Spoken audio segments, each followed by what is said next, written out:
Hi guys, welcome back to my channel. Today's video is my April favourites. I had to think about it because we're already into the first week of May. So my April favourites, it's a little bit late, but I did promise you at the beginning of the year that I would do 12 monthly favourites videos. I'm just looking at my little collection of items. There's quite a mix of things there. So I'm just going to delve right in. But before I do, if you're not subscribed to my channel and you fancy seeing more videos from me, then please click that subscribe button down below. And don't forget to click that little bell icon next to it because that will let you know when I've uploaded new videos. But now let's just get into it. Normally I start with the makeup bits and I think I'm going to do that at the end. So I'm going to start with something else. I've recently been getting back into using my Kindle. Yay! I kind of went off the Kindle for a while because I really like the feel of books. I really miss the feel of books. I'm old school and old-fashioned that way. But when you travel, it's just so much easier to take a Kindle because it just takes up less space. I can take as many books as I like on my Kindle. So I've got the Kindle Paperwhite. I actually asked for this for my birthday from my husband and the kids. So I got this at the beginning of the year. And the case that I have on it at the moment, it's purple, same color as my diary. But what I like about this case is that when I flip it back, there is a little elasticated strap kind of thing there, so it's just really easy to hold. As you can see, I just put my fingers through that and I don't have to grip my Kindle very hard, so my hands don't get tired. That sounds really like a first world problem, but my hands do get tired when I'm holding the Kindle.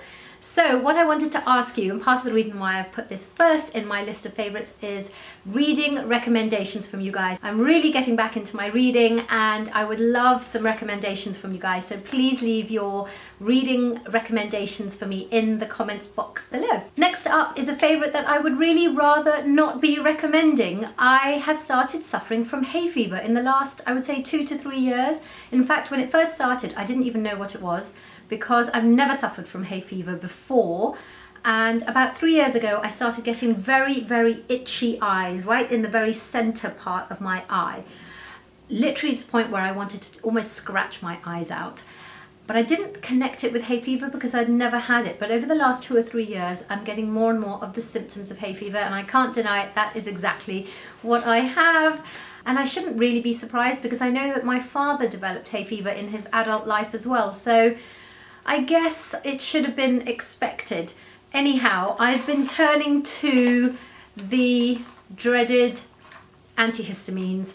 I've actually been through a whole box of Clarityn, and now I'm trying out the Benadryl 1 a day just because I don't even know which one works the best. Everyone says to me they work the same, but I'm sure that everyone's body reacts slightly differently. The Clarityn did help. I took it with me on holiday as well. Obviously we were out and about a lot and I could not risk feeling terrible. And I've just started on the Benadryl this morning, so we will see how this goes, but I just don't know how I'm going to cope without these two now. I don't have the hay fever as badly as some people. For me, it's coming out as just very itchy eyes and constantly watery eyes, just constantly watering all the time. So I am looking for some really good waterproof eye makeup, in fact waterproof all makeup, because I'm just constantly watering. And a lot of sneezing as well. However, I know it could be a lot worse, so I'm grateful for that. Any recommendations you guys might have, I just keep coming to you for recommendations, don't I? But any recommendations you guys have on how to cope with hay fever, please let me know. On my nails from Essie at the moment is Spin the Bottle. It's a really lovely light pink, not baby pink, but almost like a nude pink. It's opaque though, which is great. I don't like sheer colours. This is so long lasting and long wearing, and I'm really getting back into my Essie colours, and this colour just goes with everything. I mean, it's going with what I'm wearing right now. Obviously it's pretty much almost the same colour as my top, but it's a great neutral everyday colour and you just look groomed without drawing too much attention to your nails. On to hair. Oh, by the way, I have just filmed my first impressions and my review of the Dyson hairdryer, so make sure to check for that because that's what I've just dried my hair with, and this is a bit of a spoiler, but I really loved it. Anyway, I have been loving my current hair routine, and I know that a few of you have asked me to do a current hair routine video, so I have planned that, and that will be coming up very soon. But just to let you know the products that I'm really loving at the moment, you guys know how much I've been loving the SWELL Haircare range. This is the Ultimate Volume Shampoo.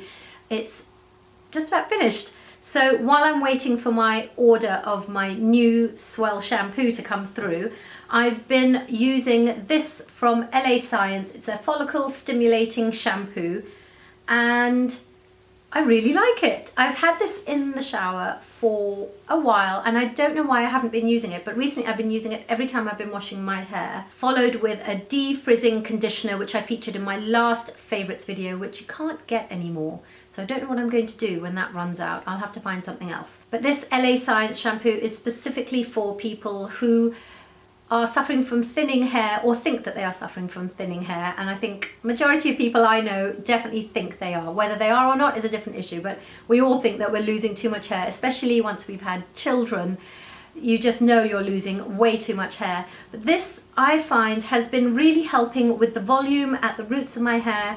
I've also been using the routine that Andrew, who created SWELL Haircare, told me to do, which is to just use shampoo at the roots and only use conditioner from about my mid-length down. And I think that's really helping, because I'm not applying conditioner to the roots of my hair, and therefore I'm not weighing it down.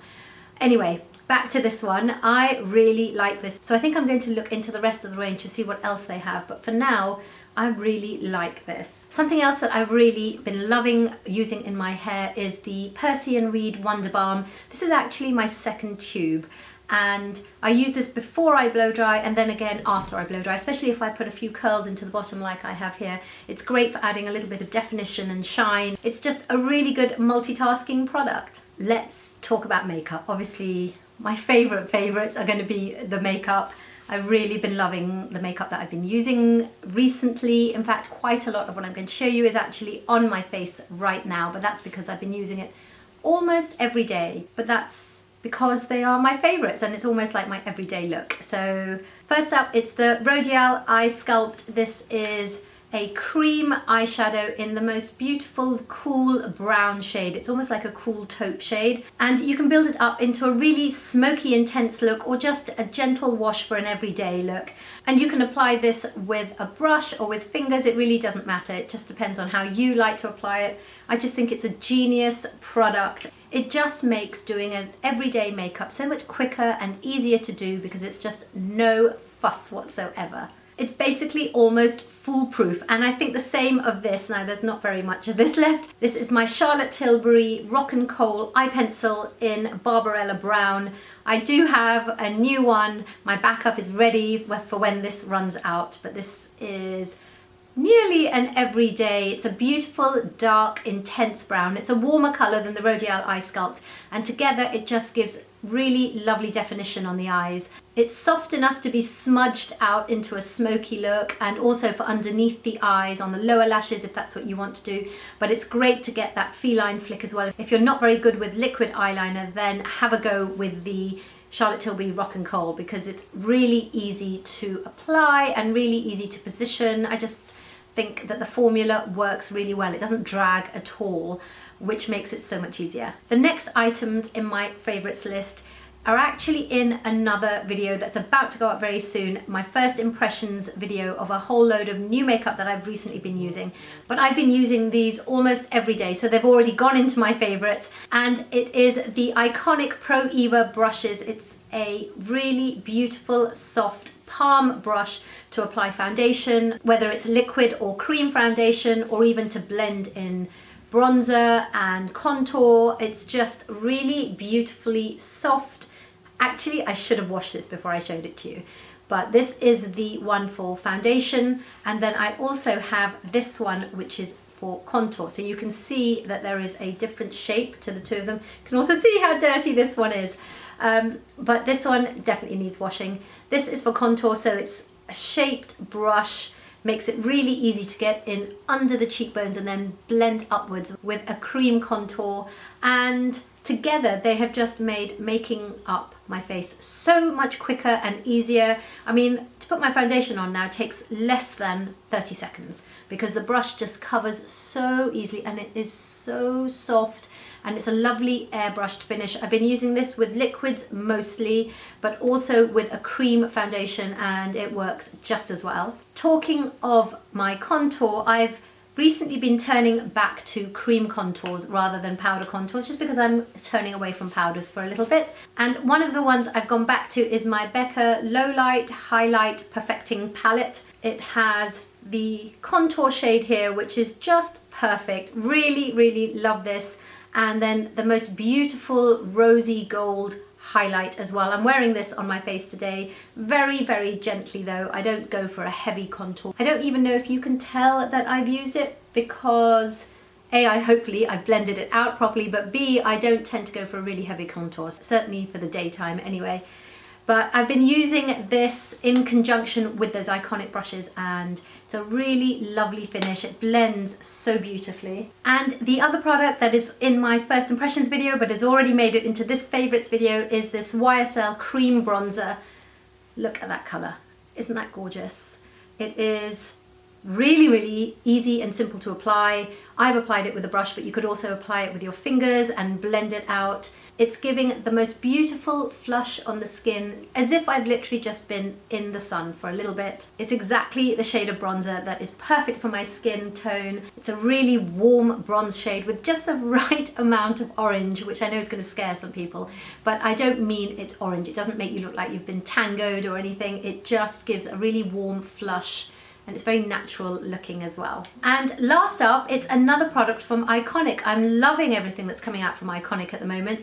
And this is their original Illuminator drops. It's a beautiful rose gold, and mixed into my foundation, it gives the most beautiful, dewy, highlighted effect to the skin, which is so lovely at this time of year. Or I've just applied it on the cheekbones just to highlight particular areas of my face, and it really lifts the cheekbones and it catches the light so beautifully. I'm not wearing this one today though, I'm wearing the Becca one, but if I was to wear this one, you would definitely know about it. If you're wearing this as a highlighter and not just mixed into your foundation overall, it is a very definite highlight. It's not for the shy of highlight people. This is if you really want your highlight to pop. It is the one. So that is it. That's my favorites for the month of April. I feel like I've gone through it like a steam train. I've gone really fast. I have no idea how quickly I've spoken and whether any of it's made any sense. So if I haven't made any sense, leave me your questions in the comments box below. If you did understand anything of what I was saying and you like this video, then please don't forget to give it a thumbs up and subscribe to my channel for more videos from me. I upload twice a week on Wednesdays and Sundays, and I would love to have you back here for more videos. And if you're not following me on Instagram, then I will make sure that all my social media links are in the description box below. So come over to Instagram and say hi. And other than that, I just want to say thank you so much for watching. It means the world to me when you guys watch and you comment and you give it a thumbs up and you like the video and all of that kind of stuff. So thank you for all of that. We are getting closer and closer to 3,000 subscribers, which is really exciting for me. So please share this video with anyone you think might enjoy it as well. Of course you don't have to, but it would mean the world to me if you did. And I will see you guys in my next video. Bye!